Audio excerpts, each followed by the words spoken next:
Hello dear students, आज हम लोग देखने जा रहे हैं क्लास 8 का चैप्टर है मैथ्स का रेशनल नंबर, उसका सेकंड लेक्चर।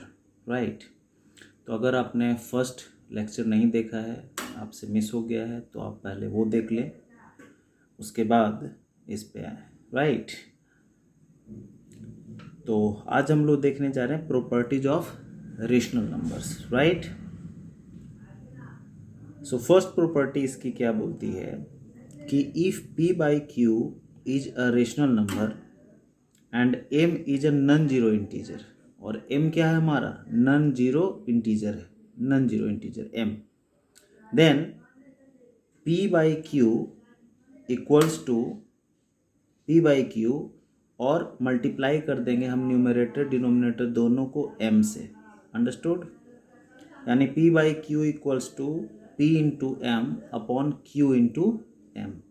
अंडरस्टूड? अब इसको ज़रा समझते हैं क्या है ये।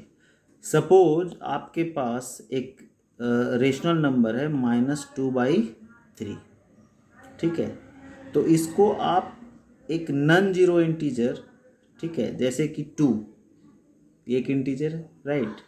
नॉन जीरो, जीरो नहीं है ये, तो 2 से अप साइड डाउन मल्टीप्लाई करते हैं तो क्या आ जाएगा? हमारा आ जाएगा -4/6। और इसको अगर फिर से आप कैंसिल कर दो 2 से, तो क्या आ जाएगा? -2/3। तो पहले भी -2/3 था और अभी भी क्या है? -2/3। यानी कि -4/6 भी हमारा क्या है? -2/3, क्योंकि उसी से तो वो मिला है। अंडरस्टूड? ठीक उसी तरह अगर आप 3 से मल्टीप्लाई कर दो ऊपर नीचे, तो आ जाएगा -6/9, और फाइनली फिर से ये क्या आ जाएगा? -2/3। राइट। अगर 4 से आप मल्टीप्लाई कर दो तो क्या हो जाएगा? -8/12, और फाइनली इसको आप कैंसिल कर दो अगर 4 से, तो क्या आ जाएगा? -2/3, एंड सो ऑन। 5 से मल्टीप्लाई करेंगे तो क्या मिल जाएगा? -10/15, और फाइनली क्या आएगा हमारा? -2/3। तो ये जो हमने क्या लिया था? हमने लिया था -2/3। राइट। सो -2/3 इक्वल्स टू -4/6 बोल सकते हैं, इक्वल्स टू -6/9 बोल सकते हैं, equals to -8/12, equals to -10/15, and so on. ये सारे क्या हैं? ये सारे सेम ही हैं, बस दिखते अलग हैं। और ऐसे ही फ्रैक्शंस को हम इक्विवेलेंट फ्रैक्शन बोलते हैं। और यहाँ पे चूंकि रेशनल नंबर की बात हो रही है, इसलिए बोलेंगे इक्विवेलेंट रेशनल नंबर्स। अंडरस्टूड और नॉट? ठीक है। कहने का मतलब, मान लिया आपके पास कोई रेशनल नंबर है p/q, और उसको एक नॉन जीरो इंटीजर m से मल्टीप्लाई करते हैं, न्यूमरेटर और डिनोमिनेटर दोनों को, तो हमें जो नया मिलता है, वो हम नया जो फ्रैक्शन मिलता है वो हमारा क्या? इक्विवेलेंट रेशनल नंबर होता है। सो यहाँ पे अगर देखें तो -2/3 जो हमारा ओरिजिनल रेशनल नंबर था, उसके ये सब के सब क्या है? ये सब इक्विवेलेंट फ्रैक्शन है, इक्विवेलेंट रेशनल नंबर्स हैं। समझ में आई बात? ओके।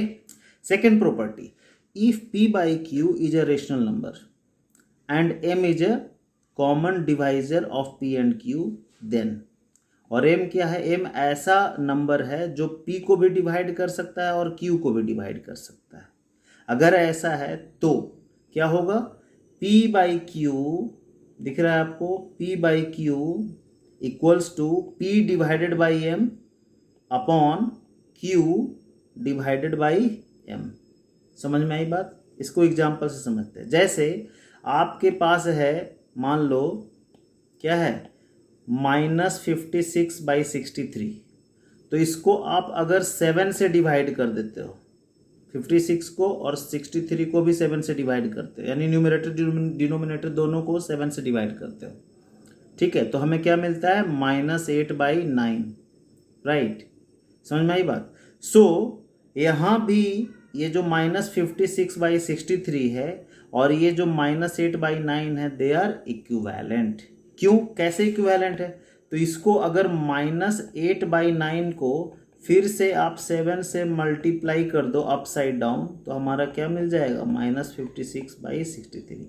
सो हम बोल सकते हैं कि sir ji -8/9 and -56/63, they are not different, they are same and they are equivalent rationals. Understood और नॉट? ठीक है, बहुत बढ़िया।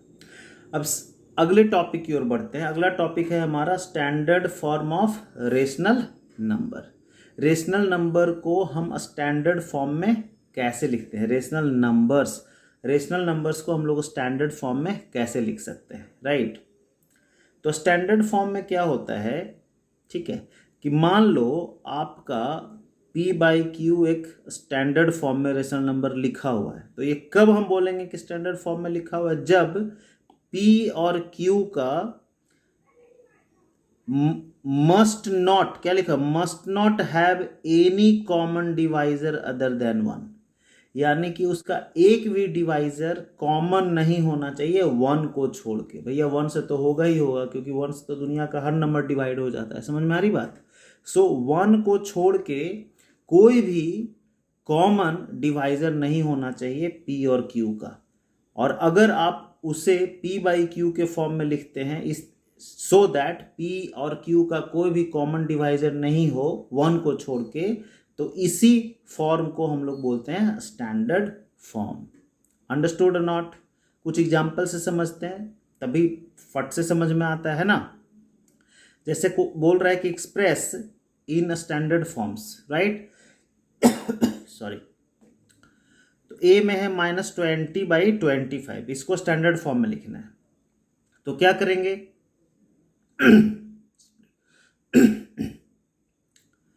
तो -20 और 25 है, तो इसका एक कॉमन डिवाइजर क्या है हमारा? 5। तो 5 से अप साइड डाउन डिवाइड कर देंगे ऊपर नीचे, तो हमारा क्या आ गया? -4/5। अब इससे -4/5 को और फर्दर अप डिवाइड नहीं कर सकते, इसीलिए ये हमारा क्या है? स्टैंडर्ड फॉर्म है। समझ में आई बात या नहीं आई? दूसरा बी में क्वेश्चन हमारा क्या था? 88/100 ये रहा ये क्वेश्चन, राइट? अब देखो, स्टैंडर्ड फॉर्म में लिखने के लिए एक चीज और हमें ध्यान देना है कि हमारा जो डिनोमिनेटर है वो निगेटिव में नहीं होना चाहिए, right? The denominator must be positive. तो इसे पॉजिटिव करने के लिए क्या करेंगे? हम लोग -1 से ऊपर और नीचे मल्टीप्लाई कर देंगे। ऐसा करते ही देखो, माइनस मल्टीप्लाई माइनस हो जाएगा यहाँ पे प्लस। देखो यहाँ पे कोई साइन नहीं है तो प्लस है, और यहाँ पे माइनस और इसके आगे कोई साइन नहीं तो प्लस, तो प्लस इंटू माइनस क्या हो गया? माइनस, यानी हमारा माइनस ऊपर शिफ्ट हो गया। Understood not? -1 से ऊपर नीचे मल्टीप्लाई करने से हमारा जो माइनस नीचे डिनोमिनेटर में था वो ऊपर चला गया। अंडरस्टूड? ये तो पहली बात हुई कि हमारा डिनोमिनेटर मस्ट बी पॉजिटिव, तो हम लोगों ने पॉजिटिव कर दिया। लेकिन अभी भी देखो तो 88 और 110 जो है वो डिविजिबल है, राइट? उसके कॉमन डिवाइजर्स हैं। तो अब क्या करते हैं कि एक ही स्टेप में उसको इतना छोटा कर दें कि फिर से वो डिवाइड ना हो सके किसी से, यानी सीधा स्टैंडर्ड फॉर्म में आ जाए। उसके लिए हमारे पास एक ट्रिक है कि हम न्यूमरेटर डिनोमिनेटर का HCF निकाल लेंगे, यानी कि 88 और 110 का HCF निकालेंगे। वो HCF क्या आ रहा है हमारा? 22 आएगा। आप चाहो तो निकाल के देख लो, है ना? और उसी HCF से हम अप साइड डाउन डिवाइड कर देंगे। ऐसा करते ही आ जाएगा -4/5। अब इससे छोटा आप, इससे और ज़्यादा आप इसको डिवाइड नहीं कर सकते हो, राइट?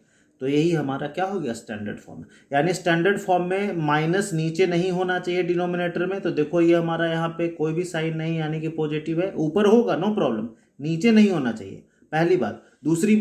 दूसरी बात ये कि इसको हम लोग, इसका कोई भी न्यूमरेटर और डिनोमिनेटर का कोई भी कॉमन डिवाइजर नहीं होना चाहिए अदर देन 1 तो होगा ही। अंडरस्टूड और नॉट?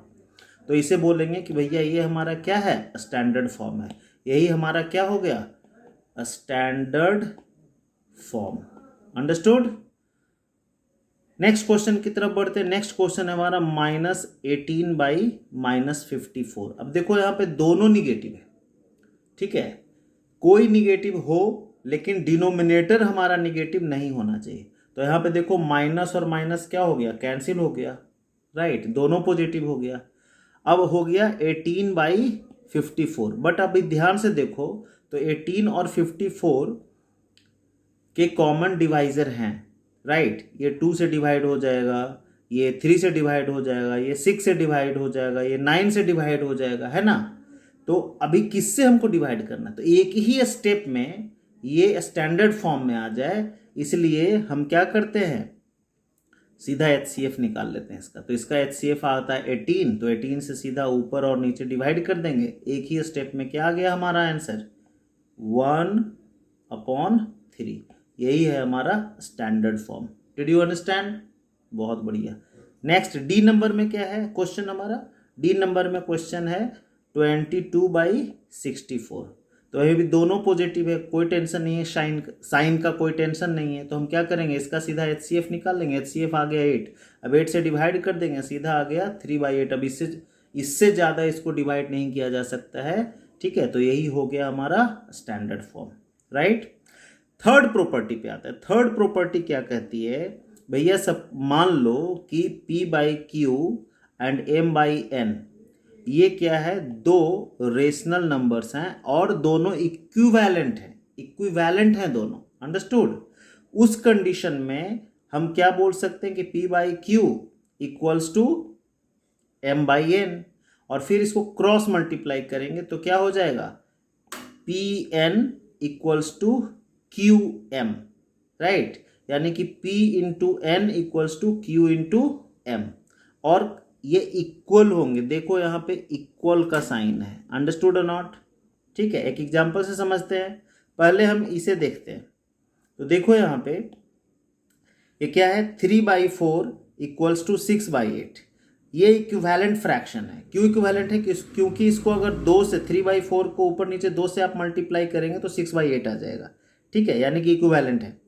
अब इसको क्रॉस मल्टीप्लाई करो, यानी कि 3 को 8 से मल्टीप्लाई कर दो और 4 को 6 से कर दो, तो क्या हो जाएगा, 3 इंटू 8 इक्वल्स टू 6 इंटू 4, यानी कि इधर भी 24 आ गया, इधर भी 24, यानी कि ये इक्वल है, यानी कि ये सही है, यानी कि ये वाला कंडीशन फुलफिल हो गया। इस केस में देखते हैं, इस केस में अगर आप देखो तो 3/4 इज नॉट इक्विवेलेंट टू 5/7। समझ में आई बात, ये इक्विवेलेंट नहीं है, दे आर नॉट इक्विवेलेंट, यानी इक्वल नहीं है, तो इसीलिए इसको ऐसा कट किया हुआ है। इसको क्या पढ़ते हैं, 3/4 इज नॉट इक्वल टू 5/7। इस कंडीशन में अगर आप क्रॉस मल्टीप्लाई करते हैं, यानी कि ये वाला फॉर्मूला अपनाते हैं, तो क्या हो रहा है, देखो तो 3 into 7 equals to 4 into is not equal to 4/5। क्यों, क्योंकि इधर आ जा रहा है हमारा 21 और इधर कितना आ जा रहा है 20, तो 21 और 20 क्या इक्वल है, नहीं इक्वल है। यानी कि जब तक ये कब हम लगा पाएंगे, ये चीज़ कब अप्लाई होगा, जब हमारा जो रेशनल नंबर्स हैं वो क्या हो, इक्विवेलेंट हो। अंडरस्टूड और नॉट, क्लियर हुआ या नहीं हुआ, ठीक है। चलो एक और एग्जांपल लेते हैं, 12/25 और 36/75, राइट। क्रॉस मल्टीप्लाई करेंगे, देखो दोनों साइड आ गया same to same, understood, 900, right. So इससे ये भी पता चलता है कि ये जो दोनों हमारे रेशनल नंबर हैं वो इक्विवेलेंट है, ये भी चेक कर सकते हैं इससे, अंडरस्टूड, क्लियर है। तो आई होप कि आपको समझ में आया होगा। Next video will be of comparison of rational numbers, तो आप ध्यान से अगला वीडियो देखेंगे, ठीक है। ये वीडियो आई होप कि समझ में आया होगा आपको, राइट।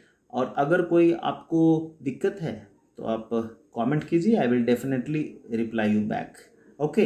तो अगर वीडियो अच्छा लगा हो तो लाइक करो, शेयर करो, सब्सक्राइब करो and also press the bell icon. चलो फिर see you in the next class, जम के पढ़ेंगे और कुछ बन के दिखाएंगे। Take care, bye bye.